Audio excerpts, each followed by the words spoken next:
hamdalillah nahmaduhu wa nasta'inuhu wa nastaghfiruh wa na'udzu billahi min shururi anfusina wa sayyiati a'malina may yahdihillahu fala mudhillalah wa may yudlilhu fala hadiyalah. Asyhadu an la ilaha illallah wahdahu la syarikalah wa anna Muhammadan abduhu wa rasuluhu alladzi la nabiyya ba'dahu amma ba'd. Ikhwatiman rahimakumullah, ayat hukum yang akan kita bahas pada kesempatan kali ini di Al-Baqarah 222 berkaitan tentang hukum haid bagi perempuan, juga ada bagi laki-laki. Ayat kersah haid mah di istri, tapi aya kepentingan oge kanggo pameget. Dina nalika istri hete pameget kedah ngartos bahwa kalau kita memahami memang sedang terjadi hormon yang berbeda, pengeluaran darah yang berlebihan dari biasanya itu akan memicu pada hormon yang berbeda, sehingga sok disebut PMS nih Bu. Nah, PMS teh nyata jadi sok rada emosian, belikan. Walaupun khotimah rahimakumullah tong jadi patokan dan kudu oge aya tiasa keneh mah gitu, tiasa mengendalikan emosi justru eta janten wasilah. Tah kanggo pameget salah sawiasna ada juga hukum yang berlaku. Nah, makanya ayat ini wa yas'alunaka 'anil mahid keur pameget istri. Dan mereka bertanya kepadamu tentang haid, katakanlah haid itu kotor, maka jauhilah perempuan ketika haid. Kepameget ke istri teh kepameget jadi nyarek kepameget ieu mah cenah sanes kanggo istri. Nah, ikhwati rahimakumullah, kita bahas dulu tentang apa haid itu. Haid itu asal kalimatnya itu dari khadha, artinya itu salat. Salat itu mengalir, menetes atau mengalirnya sesuatu, sebut haid itu. Di dalam hadis disebutkan hada syai'un katabahu ala banati Adam. Kata Nabi, ini adalah sesuatu yang telah Allah tetapkan untuk anak-anak perempuan Nabi Adam. Jadi haid itu anak perempuan Adam pasti kalau normal, kalau sehat akan mengalami haid itu. Sedangkan menurut istilah adalah darah yang keluar dari rahim wanita dalam keadaan sehat. Jadi keluarnya itu justru karena sehat. Malah jadi pertanyaan, apakah kalau seorang perempuan tidak keluar haid itu ada sesuatu yang salah, ada sesuatu yang yang tidak sesuai. Biasanya juga akan berkaitan dengan fungsi reproduksinya. Kan aya yang sudah berumur teh maksudna teh lebih dari masa menstruasi pada umumnya, tapi ieu teh acan wae dugikeun ka nikah teh acan men wae. Nah, itu ternyata berpengaruh pada punya anaknya itu juga sulit ternyata. Karena memang darah haid itu keluar akibat pembusukan sel ovum yang tidak terbuahi. Nah, seperti itu jadi ya haid. Terus ke haid oge jadi patokan. Patokan apa? Patokan untuk perempuan atau untuk laki-laki juga ketika perempuan itu ditalak. Patokannya itu adalah haid, sehingga dia bisa menikah lagi dengan orang lain ataupun juga dia itu akan rujuk lagi patokannya itu haid. Nah, ini dalam hadis dari Siti Aisyah radhiyallahu anha qalat, semoga Allah Subhanahu wa taala meridhoi Siti Aisyah, ia telah berkata, inna Fatimah binta Abi Hubaisin, sesungguhnya Fatimah binti Abi Hubais kanat tustahadu, beliau itu beristihadah. Nah, istihadah juga sebenarnya mah dari kalimat hado, mengalir. Cuman yang mengalirnya itu berbeda, bukan darah hasil pembusukan sel ovum, tetapi biasa kita sebutkan sebagai ilkun, penyakit Jadi keputihan.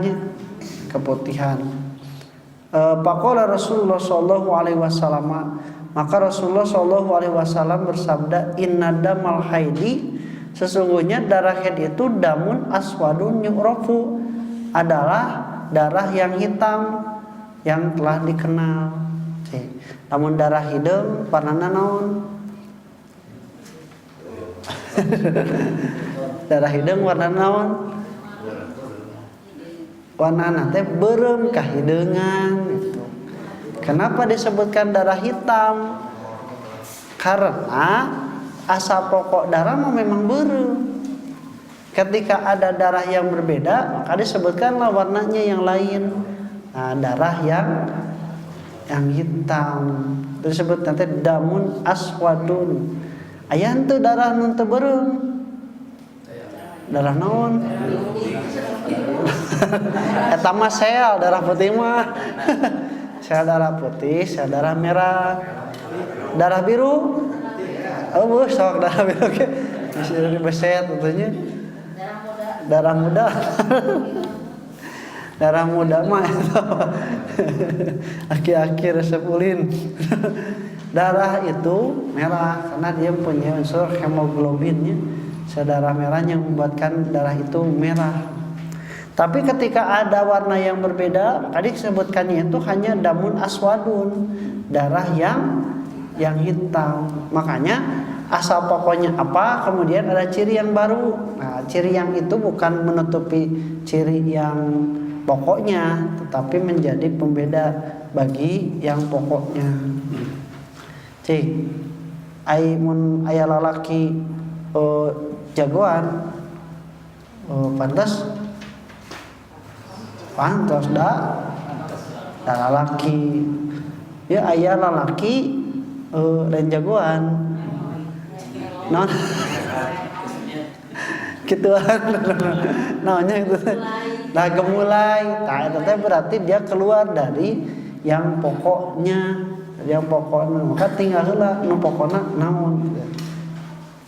Nah, maka kata Rasul, faida kana dalika, maka kalau misalnya yang keluar itu adalah yang seperti itu, darah yang berwarna hitam, fa'am siki minas sholati, maka berhentilah, jangan melakukan sholat.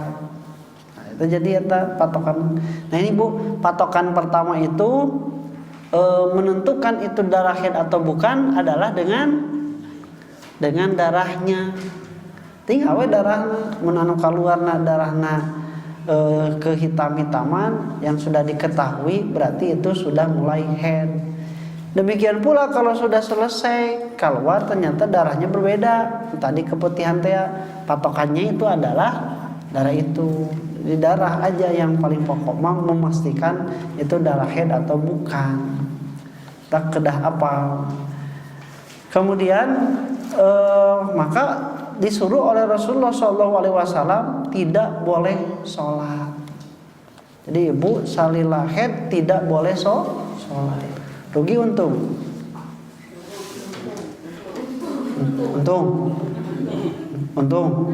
Bapak lamun si ibu haid rugi untung. Rugi. Nah make untung. Atau kata sebab untung nate kusabab dia tetap mendapatkan pahala walaupun dia tidak sholat. Lamun biasa sholat tadi aitara mau menang pahala, anggar menang dosa datara. Coknya jadi terkedar rugi seharusnya mah. Cok double Bu. Jadi taat pada aturan tuh benar Bu. Hiji dia tidak harus sholat, 2 tidak harus mengqadha, kemudian tetap dapat pahala, Ibu. Itu berkali lipat ketimbang ketika dia itu harus sholat. Makanya ini justru oleh Allah Subhanahu Wa Taala suatu keistimewaan bagi kaum wanita, kaum perempuan. Nah, faida kanal akharu. Nah, kalau yang lain ini menunjukkan bahwa ada darah yang keluar tetapi bukan haid. Nah, maka dia fatawadoi itu tetap membatalkan karena keluar dari dua jalan, salah satunya dari depan. Maka hendaklah kalian wudu wasolli dan tetaplah sholat. Jadi patokannya tanya, patokannya itu adalah darah haidnya, dia itu hitam atau bukan, nah itu ditentukan oleh darah haidnya. Kemudian kedua, ada juga menentukan haid itu adalah selama batasan. Ini batasan mengenai haid teh sabaraha lami? Biasanya sabaraha Bu? Seminggu teh berarti 7 hari. Eta teh minimal maksimal. Berarti aya nu kirang cing pangsa kedikna sabaraha? Aya nu 3 cenah, aya nu 4. Aya nu langkung ti 7? Aya sabaraha?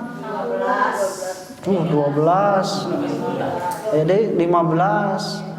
Nah, terus kata para ulama juga ada yang mengatakan minimalnya itu 3 hari, maksimalnya itu 15 hari.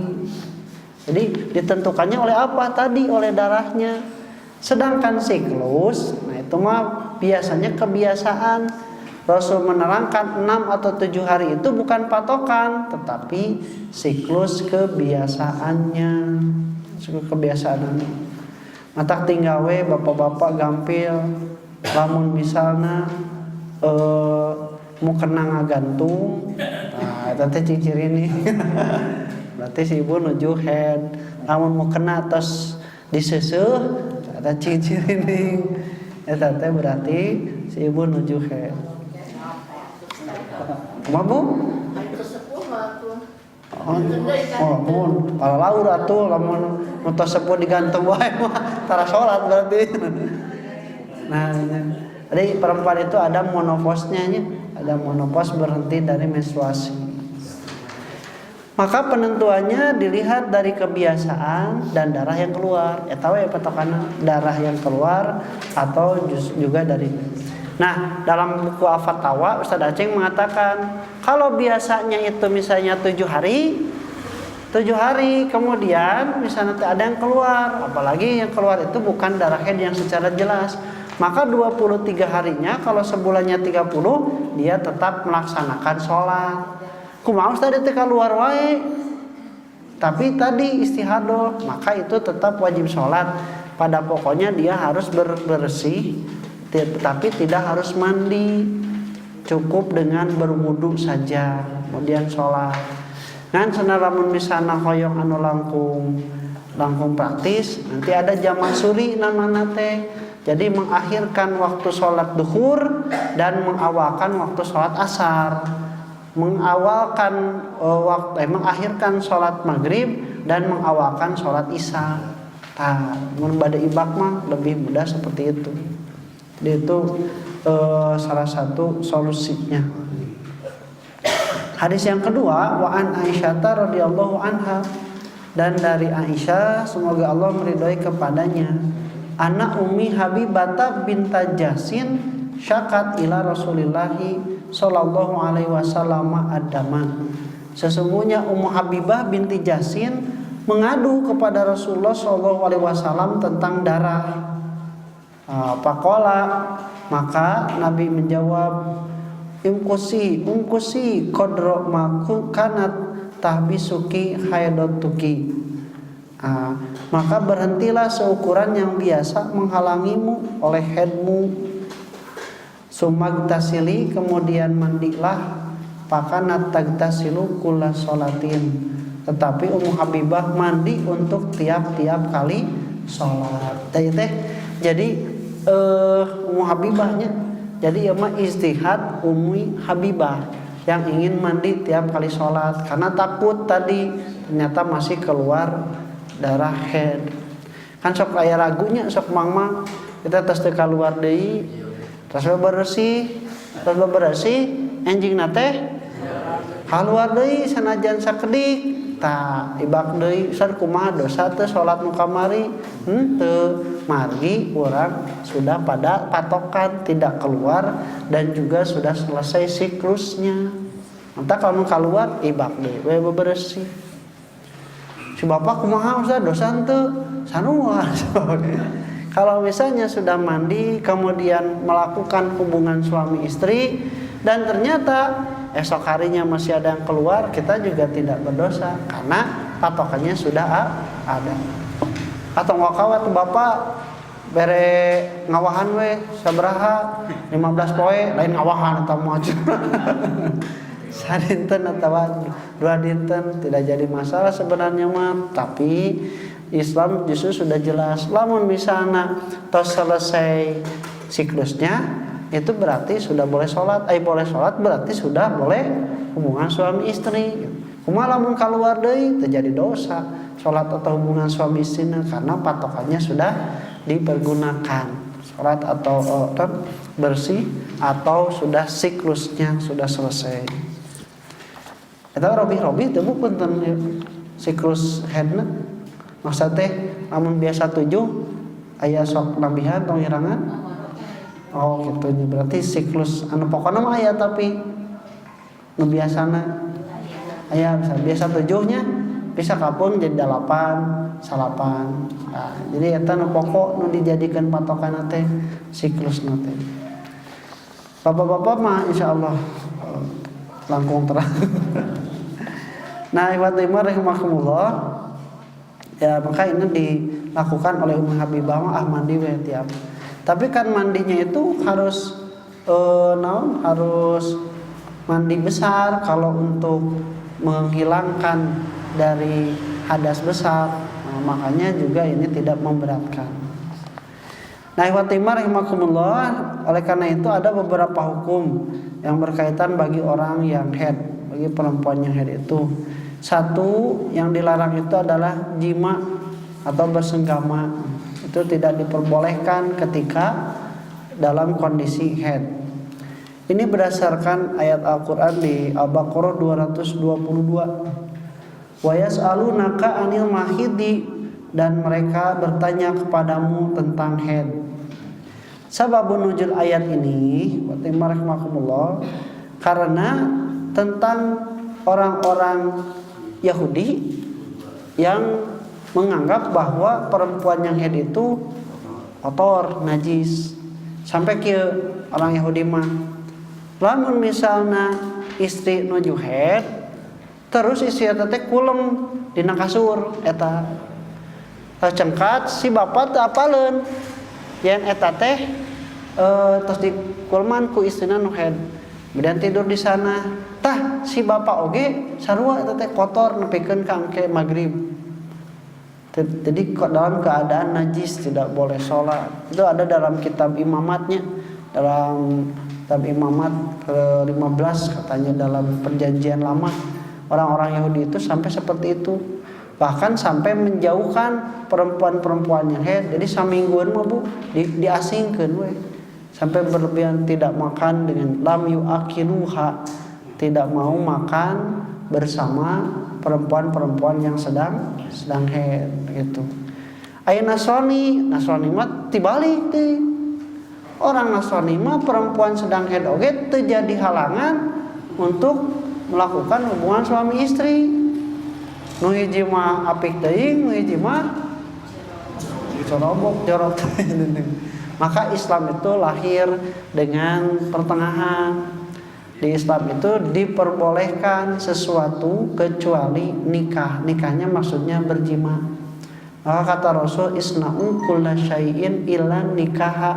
Lakukanlah apa saja dengan istrimu yang sedang haid itu kecuali jima.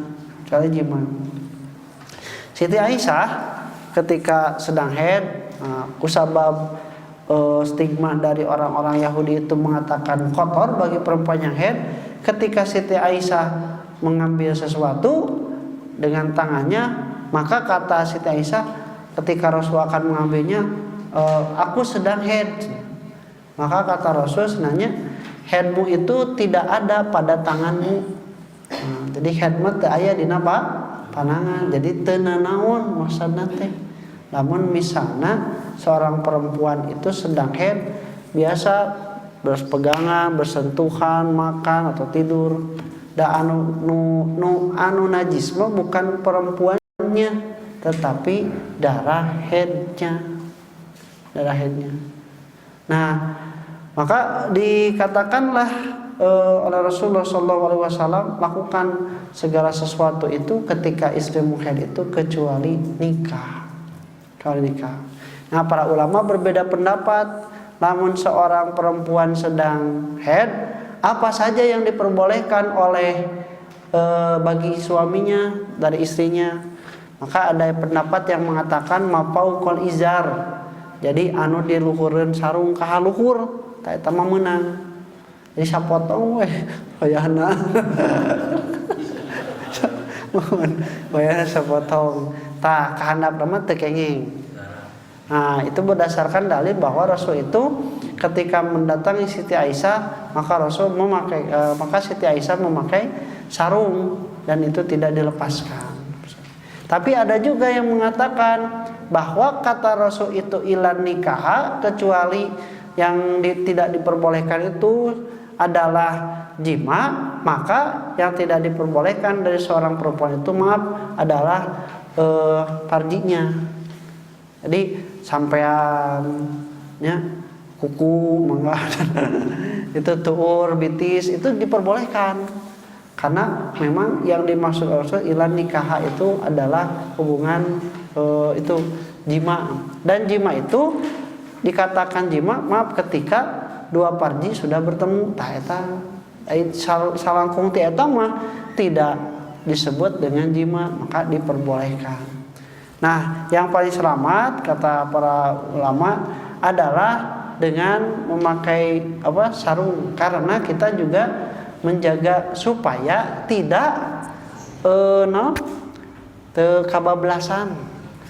Rasul mah dugikeun ka kitu ge margi disebutkan amlaku li irbihi, yang paling kuat menahan hawa nafsunya, syahwatnya. Maka Rasulullah SAW sampai mengatakan seperti itu. Tapi juga jadi dalil, maka diperbolehkan kalau misalnya seorang suami ada keperluan dari istrinya, maka istrinya itu memakai sarung supaya tidak terkena darah haidnya. Nah, itu diperbolehkan. Nah, itu dalil nanti jadi diperbolehkan. Nah, rahimahumullah, ini sangat jelasnya, karena yang dimaksud itu wa yas'alunaka 'anil mahid itu bukan tempat haidnya. Jadi majasnya, majasnya jadi ungkapan kiasan, pakai pinjaman. Yang disebutkan itu tempatnya, yang dimaksud adalah isinya. Siga urang jang piceun wadah runtah. Mau dipiceun teh wadah runtahna atau waruntahna? Runtahna, wadahna. Nah, eta teh maksudna majaz. Jika ibu geuningannya ngagarwang tukang baso, kumaha gerongna? Baso nu datang? Nah, basona teh datang. Nah, eta teh majaz. Jadi kiasan, ungkapan. Nah, kul katakanlah wa adzan, bahwa haid itu adalah kotor. Sebutkan kotor itu karena memang najis, kemudian juga kotor itu bau amis. Fatajilun nisaa fil mahidi, maka jauhilah perempuan ketika dia haid. Wala taqrabuhunna, dan janganlah kalian mendekatinya hatta yathurna, sampai perempuan itu bersih. Nah, maksud mendekati teh adalah kiasan supaya tidak melakukan hubungan suami istri, karena Rasulullah SAW mencium Siti Aisyah, bahkan sampai tadi melakukan hubungan tetapi menggunakan sarung itu dilakukan oleh Rasulullah. Maka yang dimaksud itu la taqrabuhunna itu tidak boleh bersenggama. Hatta yathurna, sampai bersih dari haidnya. Bersih dari apa? Haid itu terputus, sudah selesai haidnya itu.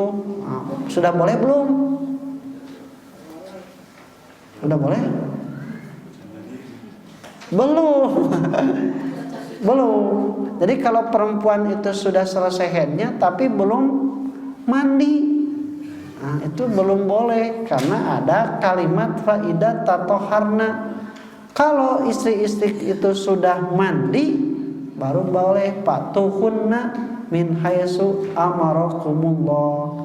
Maka datangilah mereka itu sebagaimana Allah Subhanahu wa taala perintahkan.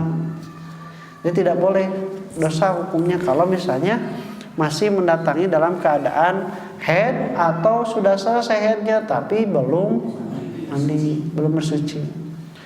Kumaha lamun misalna aya nu ngalakukeun istrina dalam keadaan sedang haid? Nu salah saha? Suami.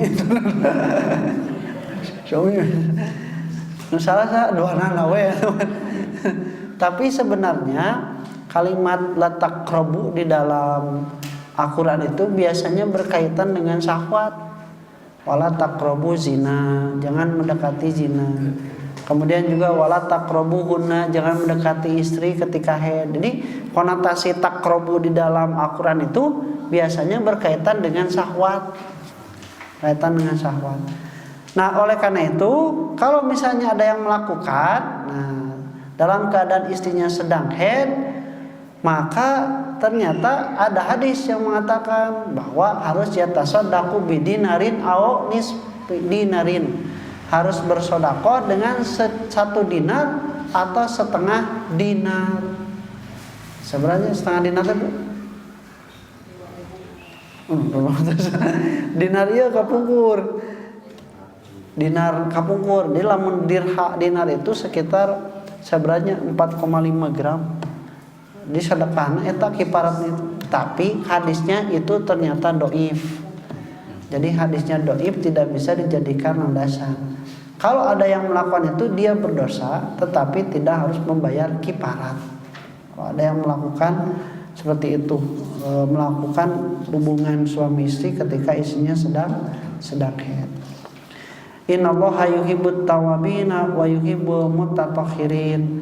Sesungguhnya Allah menyukai orang-orang yang bertobat dan juga menyukai orang-orang yang bersih, yang mensucikan dirinya. Yang pertama, bagi yang haid itu dilarang untuk jima atau bersenggama.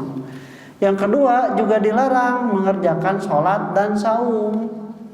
Sebagaimana hadis dari Abi Sa'id Al-Khudri radhiyallahu anhu qala Rasulullah sallallahu alaihi wasallam, Rasulullah sallallahu alaihi wasallam bersabda, alaisa idha hadatil mar'atu atau idha hadat lam tusolli wa lam tasum. Bukankah perempuan itu apabila haid itu tidak boleh sholat dan tidak boleh saum? Nah, ini jadi dalil bahwa perempuan ketika haid itu tidak boleh sholat dan juga tidak boleh saum. Tapi untuk sholat itu tidak ada qada, sedangkan untuk saum ada kewajiban qada. Nu'maru bi qada'i syam wala nu'maru bi qada'i shalat. Kami diperintahkan untuk mengqada saum ketika haid karena tidak melakukan, dan tapi tidak diperintahkan untuk mengqada salat. Kabayangnya lamun 17, Bu. 17 rakaat sadinten kali 7 sabaraha? Oh, eta we tuh 7 kali 5 waktu. Nah, jadi ternyata Islam itu mudah. Islam itu meringankan. Nah, kemudian kalau saum baru itu harus dikodo. KDU jadi yang masih mempunyai hutang saum dikeureunya Ibu bilih. Saya kumaha misalnya aya nu ngantunkeun tapi masih keneh ada samatan ati sawios teu kedah dikodo. Nah, wa taimar rahimakumullah, kumaha lamun misalna teh kieu, misalna kieu. Seorang perempuan terus mau adzan jam 12 duhur. Terasa teh acan salat jam 1 nembe bade salat, keluar haid. Dia sudah terkena kewajiban salat tidak? Sudah, ini tidak. Lamun sudah kumaha? Kan terus haid. Jadi tidak ada kewajiban. Ulan, kumaha? Nya tadi teh seorang perempuan dia itu belum head, kemudian adan duhur, tacan sholat jam 1 badai sholat keluar head nanti dia harus sholat tidak? Kenapa? Karena head karena head kada dikodot tuh kenaon ndak atos head. Jadi walaupun sudah masuk waktu sholat, tapi kan masih ada dalam waktu sholat yang diperbolehkan, maka dia itu tidak harus melakukan sholat atau tidak berdosa karena dia tidak melakukan. Beda jeung kieu. Perempuan itu udah jam 12 sadan, can sholat wae. Terus nepikeun ka asar tah. Arek-perek sholat sekalian. Habis waktunya itu. Nah, dia mah dosa. Karena headnya itu sudah masuk di waktu asar. Sedangkan waktu sholat duhur yang masih ada, dia tidak sholat. Nah, tong di engke sholat mah mending oge dienggalkeun. Sami jeung anu maot. Jadi lamun maotna teh acan duhur. Berarti kan tidak ada kewajiban sholat duhurnya acan waktosna. Itu duhur teu langsung sholat jam 1 akeh jam 2. Akeh setengah 3. Pas setengah 3 sholat maot. Nah, kumaha eta dosa teu? Nah, make dosa. Nah, sigana tadi masih ada tidak waktunya? Kalau masih ada itu belum berdosa. Karena waktunya masih ada untuk melakukan sholat. Kan Allah oge masih kene nampi lamun sholat sataacan waktos asar sumping. Rek sholat aja jelema teh ngan kaburu. Jadi salah saha. Mau nyerek-nyerek malaikat.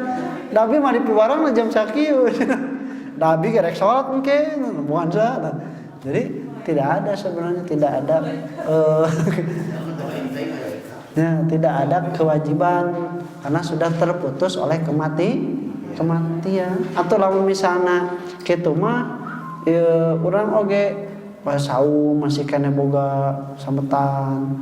Kemudian juga misalnya teu zakat can kabayar. Itu kalau sudah meninggal dunia sudah tidak harus dibayarkan.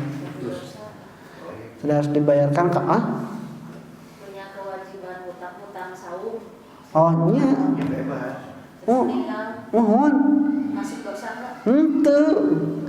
Kunaon da masih keneh aya waktosna. Cuman karena tidak tahu keburu meninggal gitu. Tak dikembalikeun teh aya niat teh keur mayarna.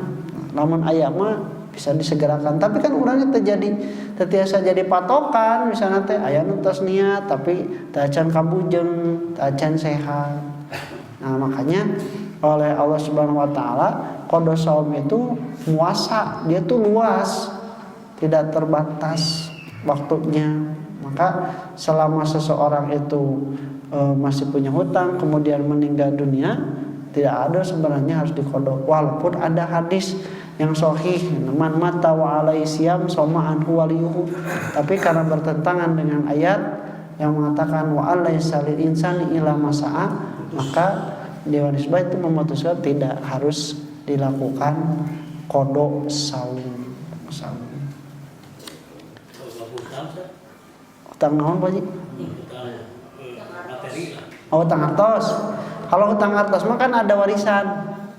Nah, ada warisan maka harus dibayarkan. Harus dibayarkan, ada kaitan. Lamun zakat kumaha Ustaz? Kalau dibayar tuh lah. Kan ai hutang mah jeung pada jelemanya harus dibayar. Ai zakat mah ka Allah. Waktunya dibatas tidak? Tidak. Berarti lamun mau can mayar zakat. Jadi hutang tuh? Tuh. Segala tadi karena dia masih ada waktu tapi terputus oleh itu. Atau Ustaz cenah eta mah lalai urang teu terangnya teu tiasa nangtoskeun lalai atawa henteu. Karena kan komo usaha mah bisa jadi can aya kerjakatna, bisa jadi kacoceng. Nu penting mah tadi akan dikembalikan itu ada niat untuk membayar zakat atau tidak. Datang wakaf mah anu maot, anu hirup keneh ge eueuh niat mah dosa.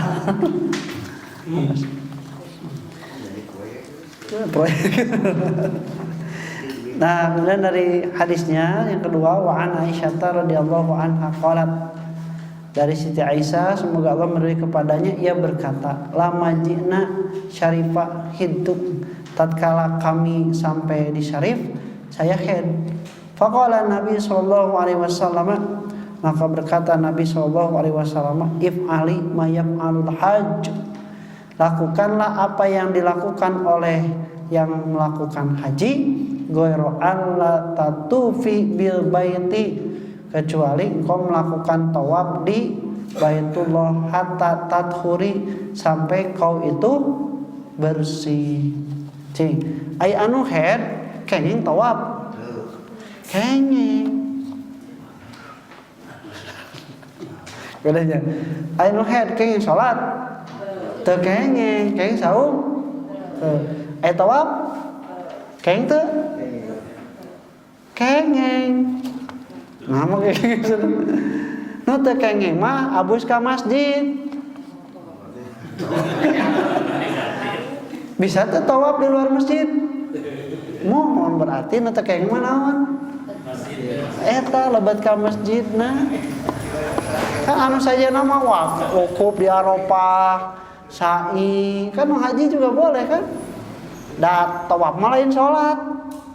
Nah, tapi karena dilakukannya itu di dalam masjid, yang masjid itu diharamkan untuk dimasuki oleh yang haid dan yang junub, maka tawafnya tidak boleh dulu dilakukan. Nanti kalau sudah selesai haidnya, balik lagi melakukan tawaf terakhirnya ifadohnya, tawaf ifadoh, baru itu sempurna haidnya. Kalau tidak melakukan tidak boleh. Ustaz cenah kumaha lamun misalnya diobat, jadi si perempuan itu ditahan dengan obat supaya menstruasinya tidak keluar. Aya bu obat gitu teh? Naon namina bu?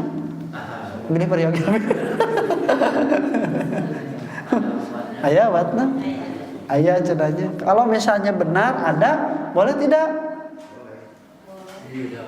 Mungkin tidak. Boleh. Oh, nanti dihajar matakin obat oke. Itu haid itu sama seperti makan sebenarnya. Jadi makan itu kalau misalnya ditahan dosa tuh. Ketika kita menahannya itu juga sebenarnya tidak jadi masalah. Tasawiyus itu diperbolehkan. Kan tinggalnya Dina Al-Fatawa Ustaz Aceng Jakaria memberikan fatwa seperti itu.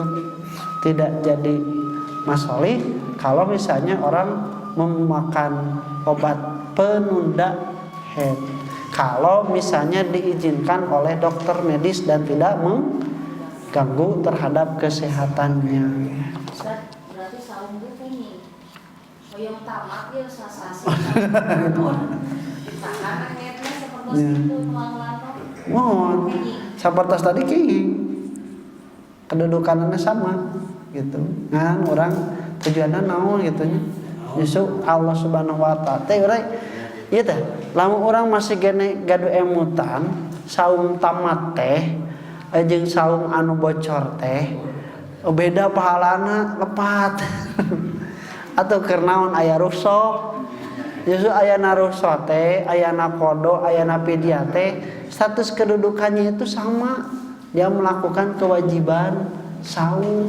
Supaya emutan anu berusamatan saum. Nah, itu nulepat nama makna ada. Justru Allah Subhanahu wa taala ketika memberikan haid itu, kita kan diberikan justru kebaikan-kebaikan yang lebih tadi. Ya, kebaikan lebih. Urang masih gak mung cenah ngaduanana kunaon eueuh batur katingali tara saum teh. Justru mudah-mudahannya jadi pendorong untuk biasa melakukan saum sunat di luar itu, di luarnya. Ya, jadi rukhsah. mohon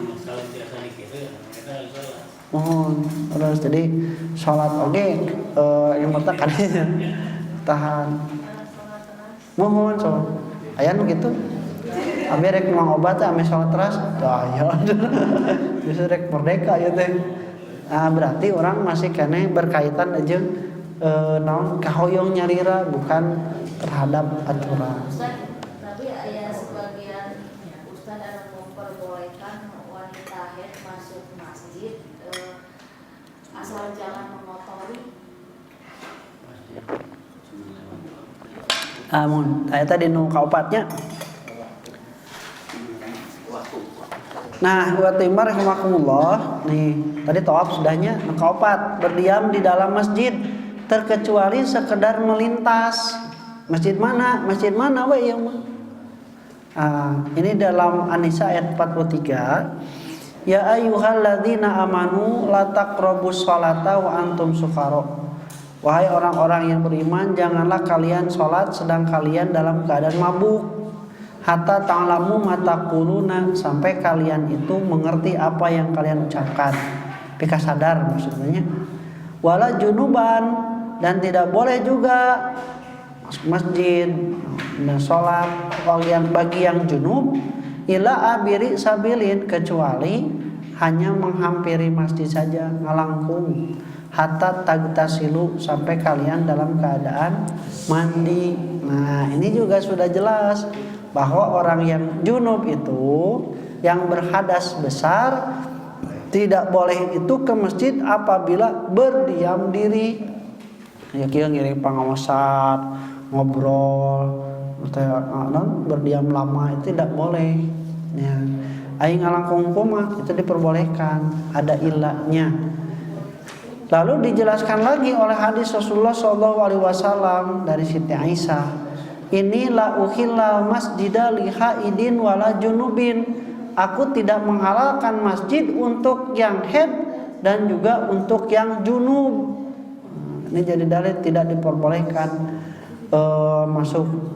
Nah, ini riwayatnya Imam Abu Daud dan Ibnu Huzaimah mensahihkannya. Hadis riwayat Tirmidzi, Abu Daud dan Ibnu Majah dari Ibnu Umar yang melarang yang junub dan haid membaca Al-Qur'an dhaif karena ada rawi Ismail bin Iyas.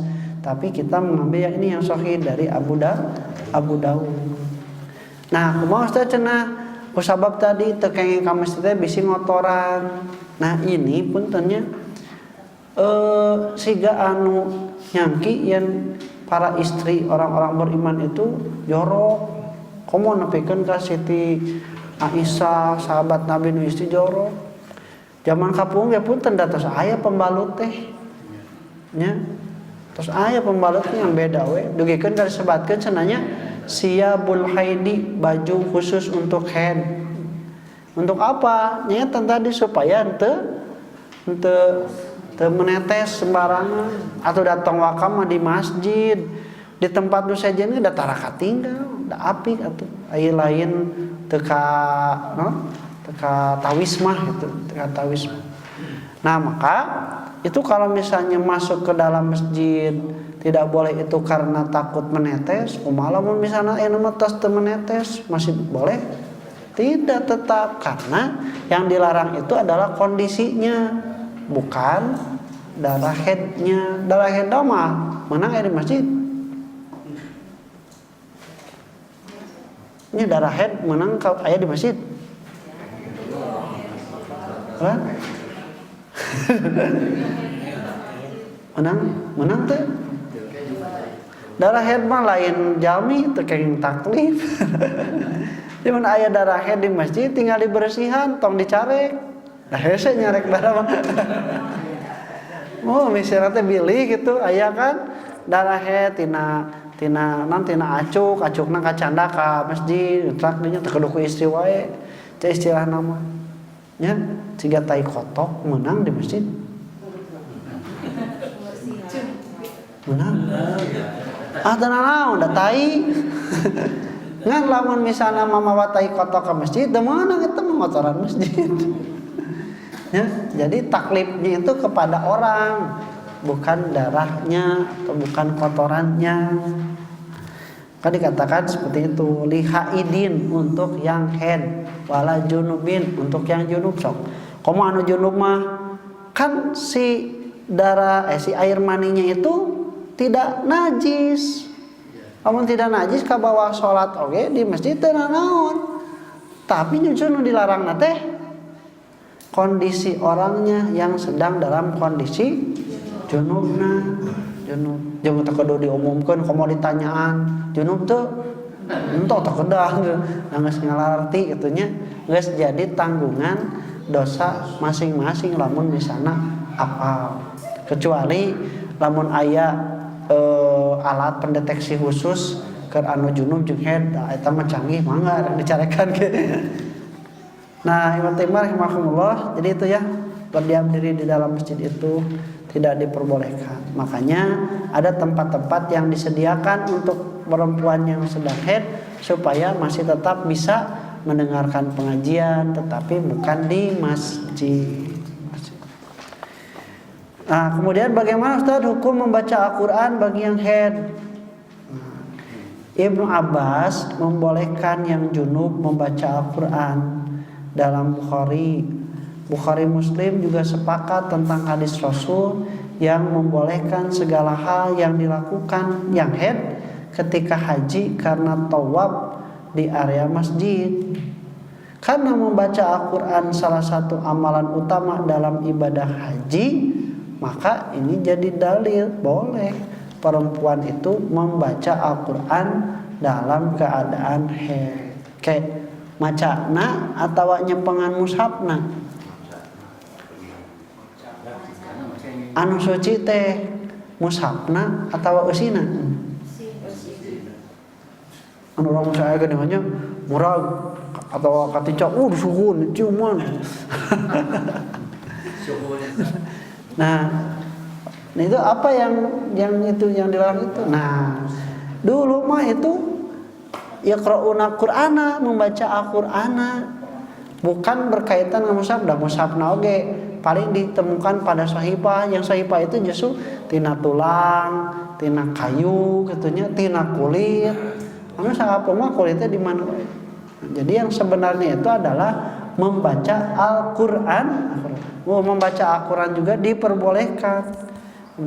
Ada juga yang menganggapkan makruh membaca Al-Quran itu sebenarnya karena dalam kondisi yang sedang najis, tapi tetap kita tidak bisa sampai pada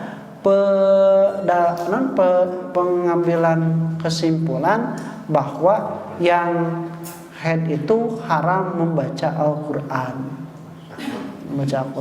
Tidak sampai pada itu karena hadisnya tidak ada yang sahih, dan justru hadis yang ini yang sahih walaupun dengan isari tidak qat'i, tapi ini jadi dalil yang jelas bahwa perempuan yang haid juga ketika ibadah haji diperbolehkan melakukan ibadah-ibadah yang lain kecuali tawaf karena masuk ke masjid. Mak bila ini teruskan. Alhamdulillahnya cekap, mudah-mudahan hukum tentang haid ieu orang sadayana tiasa janten panduan supados orang sadayana langkung tertib dina masalah haid. Karena berkaitan dengan ibadah itu harus ada toharoh, dan toharoh itu salah satunya dari hadas besar yaitu haid. Aku qouli hadza wa astaghfirullah li wa lakum. Rabbana atina fid dunya hasanah wa fil akhirati hasanah wa qina adzabannar. Assalamualaikum warahmatullahi wabarakatuh.